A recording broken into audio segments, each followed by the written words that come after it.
Obat adalah seni. Selamat pagi semuanya, saya Dr. Theodorus, saya staf bagian farmakologi FK Unsri. Selanjutnya topik kita hari ini seperti pertemuan sebelumnya, saya akan melanjutkan tentang descriptive study. Apa itu descriptive study? Silakan Anda simak. Pada pertemuan kedua kali ini, saya akan membicarakan tentang descriptive study atau penelitian deskriptif. Jadi seperti pendahuluan, metode penelitian terbagi dua secara garis besar, deskriptif dan analitik. Jadi pada hari ini akan dijelaskan tentang apa itu deskriptif. Jadi jangan sampai lagi nanti dalam pembuatan proposal ditulis penelitian ini deskriptif observasi, enggak ya. Jadi observasi, eksperimental. Jadi observasi dan eksperimental itu termasuk analitik. Nah, dalam deskriptif ini ada secara garis besar ada 7, tapi 3 pertama itu yang banyak dilakukan dalam bidang kedokteran umumnya, tapi yang mulai dari analisis secular trend analysis, defined daily dose, drug utilization study, dan prevalent drug use, itu lebih banyak ke bidang farmakoepidemiologi. Selanjutnya, apa itu case report? Case report secara definisi melaporkan satu kasus yang jarang ditemukan atau penyakit atau pajanan terhadap suatu obat. Jadi karena ini bicara tentang farmakoepidemiologi, jadi saya lebih mengutamakan semuanya itu tentang obat. Jadi untuk melihat hubungan sebab akibat awal, misal penggunaan diethylstilbestrol terhadap kejadian adenoma vagina. Dan ini secara teori bersifat predictable atau dapat diduga, dan biasanya case report dipakai sebagai studi lanjutan. Jadi hati-hati, kadang-kadang kita ngomong case report, tapi kita laporkan adalah laporan kasus. Laporan kasus itu nanti di nomor 2 adalah case series.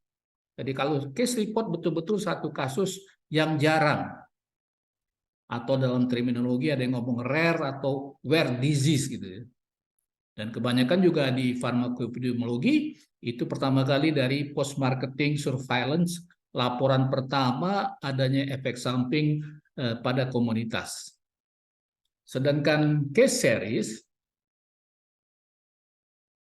sekumpulan kasus baik penyakit atau pajanan terhadap suatu obat pada suatu periode waktu tertentu. Khusus untuk obat ini yang tadi juga di awal post-marketing surveillance, biasanya dalam bentuk voluntary reporting system, dan hubungannya sebab akibatnya lebih jelas. Dan untuk kalau hubungannya itu antara dua variabel yang juga belum jelas, bisa juga kita lakukan case series ini, misalnya antara satu pajanan atau faktor risiko dan penyakit, ya. Jadi bisa kita lakukan dengan serial kasus kalau hubungan sebab akibat sudah agak jelas ya. Yang ketiga adalah diagnostic test atau juga disebut uji kesesuaian. Jadi untuk menegakkan diagnosa kadang-kadang kita memerlukan lebih dari satu jenis pemeriksaan. Kata kunci daripada uji diagnostik tes ini adalah membandingkan satu jenis pemeriksaan ke pemeriksaan yang lain. Jadi ada uji diagnostik tes yang bersifat paralel, ada yang bersifat seri. Misalnya saya kasih contoh di sini, misalnya untuk TB anak setelah pneumotoraks dilakukan tes tuberkulin misalnya begitu ya. Jadi ada yang paralel, jadi misalnya yang penderita tifus antara kultur dan pemeriksaan sumsum tulang. Ya, jadi ada yang dibandingkan, jadi membandingkan satu alat baru dan gold standar. Dan ramai sekarang di dunia modern sekarang sudah mulai ada membandingkan tidak hanya alat dengan alat, tapi juga bisa alat pemeriksaan lain, misalnya questionnaire dengan alat ya. Atau yang terbaru sekarang dengan in silico ya, artificial intelligence dalam uji diagnostik. Nah, bedanya dengan akurasi, kita sebut uji akurasi kalau dia belum ada gold standar. Salah satu belum ada gold standar. Jadi kita sebut akurasi. Nah, analisanya yang membedakan antara uji diagnostik dan uji akurasi hanya pada, coba slide selanjutnya.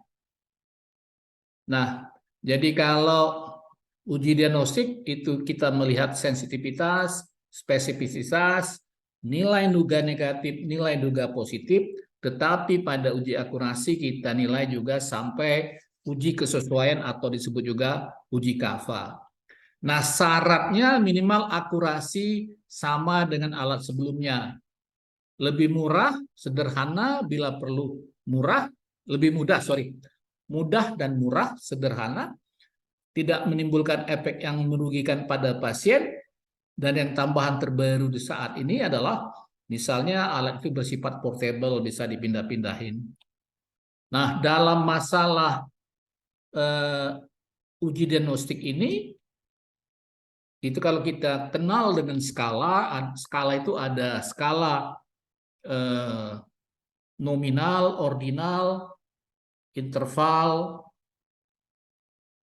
dan rasional. Nah, untuk analisa pada uji diagnostik, kita harus pakai skala nominal. Bila dia menjadi skala, bila alat yang dipakai itu menghasilkan skala ordinal, interval, ataupun rasional, kita rubah dulu ke nominal dengan menggunakan cara menghitung dengan ROC, mencari titik potong. Jadi supaya dia menjadi skala nominal.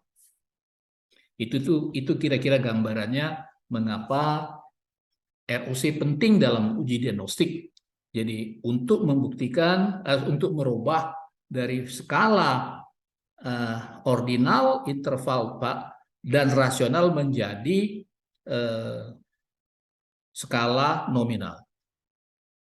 Selanjutnya, dari nomor 4 sampai 7 ini benar-benar yang bisa dilakukan, yang sering dilakukan di bidang farmakologi dan mungkin juga rekan-rekan di farmasi. Jadi analisis secular trends ini bisa dibutuhkan untuk pembuktian secara cepat atau disebut juga vital statistik. Misalnya kita mencari tren faktor risiko dan faktor outcome dari waktu ke waktu atau dari suatu daerah ke daerah lain, dari membandingkan kejadian suatu penyakit atau penggunaan suatu obat dari satu daerah ke daerah lain atau dari satu tempat ke tempat yang lain. Misalnya membandingkan data penjualan kontrasepsi oral dan data kematian akibat tromboembolisme. Apakah ada hubungan antara tingginya penggunaan kontrasepsi oral dan data kematian akibat tromboembolisme. Jadi analisis circular trend analysis ini sering digunakan untuk data penyakit atau data kematian dibandingkan data penggunaan obat yang terbanyak. Misalnya kalau di satu tempat tinggi angka kejadian ISPA, pertanyaan selanjutnya secara farmakologi, apakah sesuai kalau ISPA itu, apakah kita drug of choice-nya apa yang dipakai, yang tren, misalnya yang kalos, demam tipoid, apakah secara farmakologi juga sesuai dengan drug of choice yang dipakai. Nah, itu yang kita lihat dalam analisis secular trend ini. Selanjutnya yang kelima adalah Define Daily Dose. Jadi ini secara definisi penggunaan obat di masyarakat per 1000 penduduk, kalau di rumah sakit per 10 ranjang. Jadi ini bisa dilakukan oleh kalangan farmakologis atau farmasis atau orang-orang yang berminat di bidang farmakologi untuk melakukan ini yang terjadi di masyarakat atau di rumah sakit. Jadi data penggunaan obat per 1000 penduduk atau 10 bed ini dipakai sebagai angka prevalensi. Tapi untuk acuan angka DDD-nya itu biasanya kita mintakan ke Badan WHO ya, karena ini melakukannya di paling banyak di Nordic country, Finland, Denmark, Norway gitu ya. Jadi bisa kita mintakan gitu untuk mencocokkan angka DDD ini. Jadi ini untuk cross check angka kejadian penyakit yang terjadi di masyarakat. Tolong diingat mungkin untuk rekan-rekan bahwa obat itu pisau bermata dua ya. Jadi di satu sisi dia mempunyai indikasi, tapi di sisi lain dia bisa menginduksi penyakit baru misalnya ya. Ya, jadi tolong diingat itu. Jadi prediksi meningkatnya angka kejadian penyakit akibat penggunaan suatu obat di masa datang. Tadi di depan sudah diketahui tentang terjadinya peningkatan tromboembolisme penggunaan obat. Jadi ini yang kita harapkan. Ini biasanya dipakai oleh para pemegang kebijaksanaan. Apakah akan terjadi 5 tahun akan datang kalau kita berpatokan pada 5-year survival rate, ya, apa yang terjadi 5 tahun akan datang dengan penggunaan obat kalau suatu obat tinggi digunakan di suatu masyarakat. Misalnya sudah jelas banyak literatur menyatakan penggunaan AINS, antiinflamasi non steroid, akan meningkatkan terjadinya ulcus pepticum. Ya, nah itu juga untuk cross checknya. Jadi di find daily dose ini sangat bermanfaat, terutama bagi pemegang kebijaksanaan. Selanjutnya, drug utilization study atau drug pattern study ini juga bisa dipakai untuk studi penggunaan obat yang diterapkan di seluruh bidang kesehatan, terutama tentang penggunaan obat yang rasional ya. Bisa yang dipakai sebagai data, bisa kita lihat dari medical record dengan syarat medical recordnya lengkap, atau kalau dari kalangan farmakologi, farmasis bisa melihat dari resep ya. Tapi yang jelas harus bisa membaca resep secara detail gitu ya, dan resepnya juga harus lengkap. Jadi yang kita nilai adalah tepat indikasi, tepat dosis, tepat frekuensi pemberian, tepat lama pemberian, dan tepat kontraindikasi. Dan satu lagi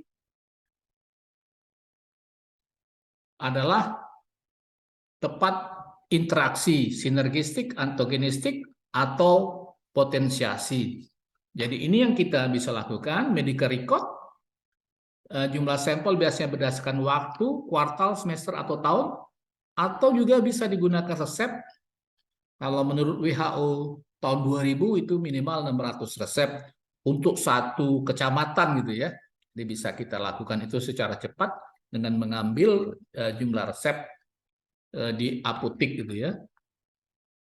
Nah, jadi ini kalau kepentingan untuk skripsi mahasiswa dan juga banyak dilakukan di tempat saya bekerja adalah mungkin pihak fakultas bisa membantu untuk pembuatan pengurusan surat izin ke apotek-apotek sehingga mahasiswa merasa dibantu untuk proses administrasi dengan pihak apotek bahwa betul mereka melakukan penelitian di lapangan gitu. Jadi ini bisa kita lakukan secara cepat untuk melihat apakah SOP yang selama ini yang kita lakukan itu rasional atau tidak. Jadi tidak usah malu kalau kita kedapatan misalnya ternyata yang tidak rasional itu interaksi. Dan dalam interaksi ya kalau misalnya ditemukan dari misalnya 600 resep, lebih dari 100 resep ditemukan interaksi antagonistik, kita sudah bisa kira-kira menyimpulkan secara kasar dari 100 per 600 itu ya tidak rasional, dalam arti pengobatannya dianggap sia-sia kalau antagonistik gitu ya. Itu yang bisa dilakukan secara cepat gitu ya. Jadi ini sangat membantu. Kelihatannya sederhana, tapi kalau dilakukan dengan betul-betul begitu banyak akan digali oleh mahasiswa untuk melihat berapa banyak interaksi yang terjadi dalam suatu resep atau dalam suatu medical record untuk dibaca ya, untuk melengkapi sebuah referensinya. Dan selanjutnya ini juga paling banyak dilakukan oleh para mahasiswa tentang prevalence penggunaan obat ya. Ya, prevalence penggunaan obat.